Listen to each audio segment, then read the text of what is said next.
You catch him, he want to catch you back. You know what I mean? You fight Bud, Bud's not running from nobody. You know what I mean? Yeah.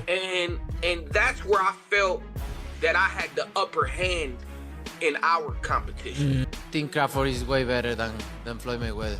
We already know, we knew Crawford is a great fighter. Listen, Crawford Mayweather would have been an amazing fight in their prime. Just like you insert Ray Leonard in there, just like you insert Ray Robinson in there.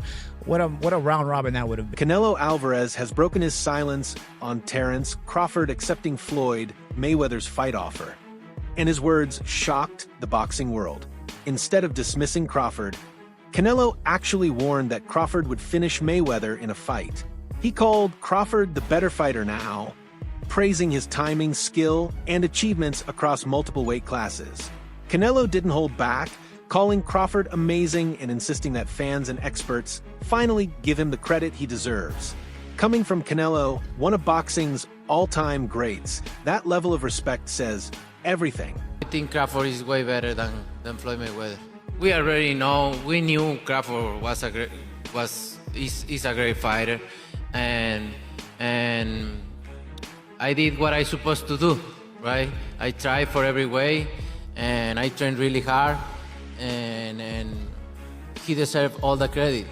No, I try my best tonight, and I just cannot figure out the style. Was it something specific, the movement or his speed or power, or what? Was there something you could put your finger on that gave you the most trouble? Everything. Okay.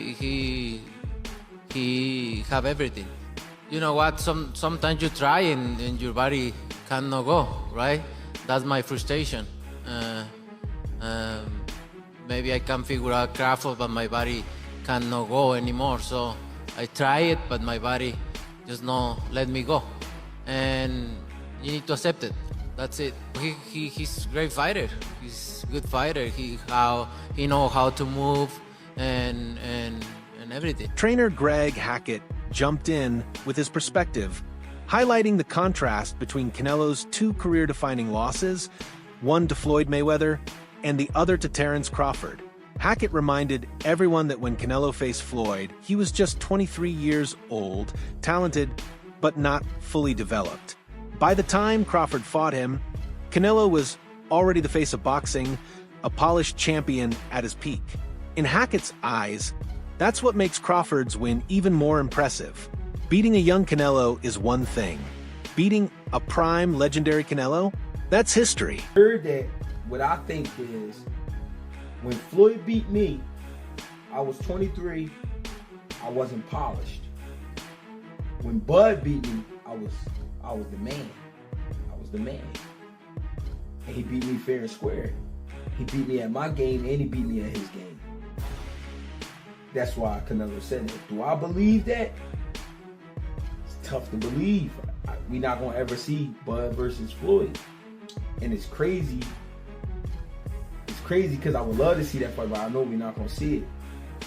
But I can only take Canelo's word because he's the man that's been in the ring with both of them. But I understand why he said it. I was a kid when I fought Floyd. He wasn't a kid literally, but he was young. He was young. There was a lot he didn't know. There was a lot he didn't understand about boxing that he later on learned and got better. But Bud beat the better version of me, even though it's the ran down version. I'm saying that because it is some wear and tear there with Canelo. I've been saying it the whole time. When a guy got almost 70 fights in current time, with all those big camps he's been doing and all that, trust me, it's some wear and tear there. I'm not making excuses for Canelo. I'm just saying. I do give Bud his credit though for beating Canelo, and Canelo understands I am a better fighter today than I was back then. But that's hard to say because Floyd, you know what I'm saying? I feel like Bud took maybe 20% of what Floyd did and added that to his repertoire for this fight. So that's why I'm saying it's tough to say that. Joe Rogan couldn't contain his amazement at Crawford's accomplishment. He pointed out that Crawford not only moved up 2 full weight classes, but did it at 37 years old, something unheard of in modern boxing. Rogan emphasized that no fighter at that stage of their career has ever manage to beat someone of Canelo's caliber. For him, this wasn't just another upset. It was a landmark moment that etched Crawford's name into the history books. It's like you're watching, like, wow. Towards the end, towards the final rounds, really started getting comfortable and really started putting it on him. I'm like, this is amazing. You know, one of those rare, like, that's history, obviously, right? Watching somebody do, you shouldn't be able to do that. You shouldn't be able to fight at that weight for the first time ever. Against one of the greatest, undisputed greatest of all time, fucking, and do what you did. It is beyond, like, my favorite, an outlier. You're beyond an outlier. You're something, you're an anomaly. Yeah, something special. And something he's really 30, special. I believe he's 37. Yeah, one of those where you shouldn't be able to do that by any account. By any account. 37, my body was so wrecked. I'm like, fuck you. You know, I could barely go bowling. Former champion Paulie Malignaggi added his voice to the ongoing debate about Floyd Mayweather versus Terence Crawford. He admitted it's a conversation without a final answer, since both men ruled in different eras under different circumstances. Floyd's flawless record and unmatched defensive brilliance speak for themselves. But Crawford's ability to conquer divisions and consistently dominate elite opponents also makes his case undeniable. For Malignaggi, the debate itself, the endless what-if conversations, is what keeps boxing so exciting. 154-pounders, and it was in a young Canelo and a very tough Cotto who was punching very hard from 4 to 54. You know, remember Cotto had knocked out Delvin Rodriguez at 54. He'd still done some damage at 54, and I thought won a title at 60. Yeah, and I thought he knocked out Martinez at 60, and I thought he gave Mayweather a pretty good fight at 54. I don't know. I can't say I disagree or agree. I just think that Mayweather, because it's so far away, so long ago, you know, and people sort of start to underestimate the things he did. You know, people talk about Canelo takes his repertoire from the Mayweather repertoire. No, he doesn't. Mayweather fought ex-champions. This guy's fighting guys who will never even smell, may never smell a belt in their life, and he was fighting them. So. You know, Mayweather, even if you're saying, oh, he didn't fight the very best, he still fought champions and ex-champions, even at 47, even at 54. Then Timothy Bradley raised the stakes even further. He boldly declared that Crawford has all the tools to defeat Mayweather, even at his best. Bradley broke it down. Crawford's intelligence, adaptability, timing, and power would be the perfect antidote to Floyd's defensive style. He argued that Crawford's ability to adjust mid-fight would make him Mayweather's worst nightmare. To Bradley, Crawford isn't just one of the best of this era. He's got the arsenal to surpass even the untouchable Floyd Mayweather. The GOAT, oh, absolutely. But Terence Crawford will whoop his ass. He would beat Floyd Mayweather. I'm telling you right now, he will beat Floyd Mayweather too. He will beat him too. He got everything it takes to beat Floyd. Floyd struggled in the first half against Zab Judah. Zab Judah, a damn terrific fighter. Terrific fighter, but he ain't no damn Terence Crawford. Especially from the southpaw position. Floyd didn't like fighting southpaws. Floyd reached with that right hand. You think he's gonna reach against one of the best back foot counter punches in the game? He gonna reach with that right hand against Crawford? He gonna get slept reaching with that backhand. The way he reaches with that. That level change backhand he throws too. Man, that pull jab he does too, that ain't gonna work. That is not gonna work. Floyd got a 72-inch reach. Yeah, he had quickness, fast reflexes. However, Crawford got all of that too. He got all of that too. And he got a 75-inch reach. Great counter puncher. Can concentrate all night. Can put pressure on Floyd. He can even invite Floyd in. Yep, I noticed. Floyd's not having success. He started to step on the gas. That's what he do. And he gonna run into problems with Crawford because Crawford hits harder than him. But not everyone agrees that Crawford's path to surpassing Floyd runs through Mayweather. Some voices in the boxing world believe his ultimate test lies elsewhere, against Dimitri Bivol. Bivol, the undefeated light heavyweight king, combines size, skill, and technical mastery in a way few fighters do. Critics argue that if Crawford dares to challenge and defeat Bivol, he wouldn't just surpass Floyd, he'd shatter all doubts. Such a win would elevate Crawford into a stratosphere Mayweather himself never touched, proving he can conquer not just champions, but giants. See Bivol, Bud, next, since Bud's so strong. That's what I said. Why you talking about 54? None of them dudes gonna get you up. If you truly beat Canelo, why not be the greatest fighter in the existence of boxing? Like, Bivol is the only dude to beat 2 undisputed active champions. Like, he beat Canelo as an undisputed champion, and he beat Better Beef as an undisputed champion. Bivol, historically, might go down as one of the greatest to ever do it. If you beat Bivol and you beat Canelo, I mean, Crawford might have surpassed TBE in Floyd. Floyd has never beaten someone as accomplished as Bivol. And forget about accomplishments like perceived threat. Who's Bivol on Floyd's resume? Reports are swirling that Terence Crawford is chasing an even greater slice of history, becoming a 6th Division world champion. Only a handful of legends have ever done it, and Crawford wants his name etched alongside theirs. Already celebrated for conquering multiple weight classes and dismantling elite opponents, this bold move shows just how hungry he still is to test himself at every level. The idea of Crawford stepping into the 160-pound middleweight division against naturally bigger, stronger fighters has sent shockwaves through the boxing world.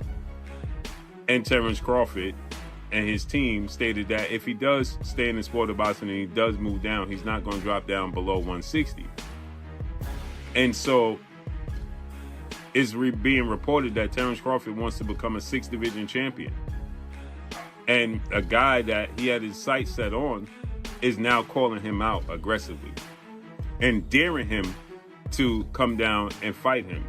And that's Janibek, who is seen to be the best 160-pounder in the world. And he's the unified IBF and WBO 160 middleweight world champion. The middleweight division, 160, is a glamour division. There's the top 3 glamour divisions in the sport of boxing is welterweight, 147. Terence Crawford knocked out every opponent he faced at welterweight and became undisputed there. Adding even more intrigue, Janibek Alimkanieli has stepped forward with a direct challenge, daring Crawford to face him at middleweight. Janibek, the undefeated champion with a rising reputation, sees this as a chance to secure the fight of his career against one of the greatest boxers of this generation. For Crawford, accepting wouldn't just be about chasing legacy. It would be about proving that even as he climbs weight classes, his dominance remains untouchable. Whether it happens or not, the possibility alone has fans and analysts buzzing, marking Crawford's future as one of the sport's hottest storylines. He faced at welterweight and became undisputed there. The next glamour division is middleweight, 160, that Marvin Hagler, made famous, many middleweights, Sugar Ray Robinson. It's a glamour division, right? Sugar Ray Leonard moved up there, Tommy Hearns, that's a glamour division. And obviously, the division that carries the sport of boxing when it's on top is the heavyweight division. Then you can make a case for the lightweight division, so on and so forth, right? I will say the lightweight division is number 4. So Terence Crawford became a champion at lightweight, right? So with that said, you have Janibek, who's seen as the best fighter there. He's the IBF WBO champion. Analysts have also reflected on the last man to ever defeat Terence Crawford, Miguel Silky Smooth Gonzalez, back in the amateur days. They point out that beating Crawford today would take something extraordinary, the same way challengers once looked at Floyd Mayweather in his prime. Crawford has become one of the slickest, most dangerous fighters alive, combining sharp defense with pinpoint offense. Like Floyd once did, he frustrates opponents with adaptability, timing, and near invincibility. To beat him now, fighters must prepare as if they're chasing the impossible. Terence Crawford, what did you do to actually get a win over him? I agree with Augie. With what he said about Floyd, I'm going to say about Crawford. You got to punch with Crawford. You got to counter Crawford and punch with Crawford. You got to bang the body with Crawford. You got to stay on top of Crawford. You know what I mean? Fight him in that phone booth if you can. As I remember, that's exactly what I did. Crawford, he switches and all that. I don't get that. I don't get out my hookup with all the switching he does. But what tripped me out was he got low in the ring. like he kind of like cut his height down. I had a field day with that. He should have stayed tall. You know, he cut his height down, and you know, I stayed in his chest. You know, and you gotta counter Crawford. You gotta fight Crawford. And what I always thought about Crawford was he's easily taken out his hookup. I thought, you know, maybe he fought his fight. I thought he fought my fight. Yeah, I was gonna say I think he grew out of getting out of his hookup. I think Because, I think he learned how to just kind of adjust and do what needed to be done more so. Break that down for us, guys. What do you guys mean the hookup? Break that down for us. So yeah, you know what? Getting caught up in a war? I'll go ahead, Miguel. Like break down Bud getting caught out of his hookup. Well, you know, with Bud, I thought, you know, but you can easily get Bud to fight you. Back in the day. Yeah. And you know, Gamboa, you know, showed parts of that. You know, and Bud, all his fights, Bud fights you. Yeah. Bud gets, you know what I mean? Every fight I see Bud fighting, even still to this day, but I totally understand what Sean's saying. For sure. Bud's the truth. But when I see Bud fighting, you catch him, he want to catch you back. Mm-hmm. You know what I mean? You fighting Bud, Bud's not running from nobody. You know what I mean? Yeah. And that's where I felt that I had the upper hand in our company. Crawford's longtime trainer, Brian Bomac McIntyre, offered his perspective on the Canelo victory.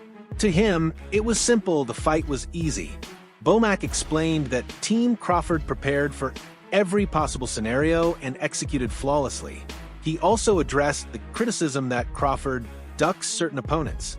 According to Bomac, that's nonsense. He insists Crawford isn't here to fulfill other people's wish lists. He's writing his own story. And with every win, his legacy speaks louder than any criticism ever could. They're probably thinking the way we were all thinking, that just because of the weight he should be okay because he's the naturally bigger man. But someone like Crawford, obviously, who's done what he's done, you have to be on the top of your game. And I felt with Canelo, it was probably too many single shots that he was throwing, but he wasn't throwing the usual singles and backing it up because he was getting counted. And he wasn't allowed to. Yeah, it wasn't just that Canelo was bad is what I'm trying to get at. Crawford was absolutely sensational on the night and the deserved winner and one of the best. Because the other side of the argument would be that they actually thought they might be getting Crawford at the right time because they hadn't fought for a while and had some particular surgery. I mean, did it go, as I said to you at the top of the show, Bomac, I mean, I watched you in the corner and I thought it was a exercise in how a corner should be conducted in terms of the communication, the coherency of it, and the discipline behind who spoke, when they spoke, what they said, and what needed to be heard. Did the fight go exactly as you had mapped out in your mind and what you thought would manifest itself? Is this your last fight? You know, it's really annoyed me with Max Kellerman going in and making that the stop part of his questions. Do you think, Bomac, that he gets the recognition and the appreciation that his achievements merit? Definitely not. Definitely not. Why do you think that is? I think because of the simple fact that Terence is his own man.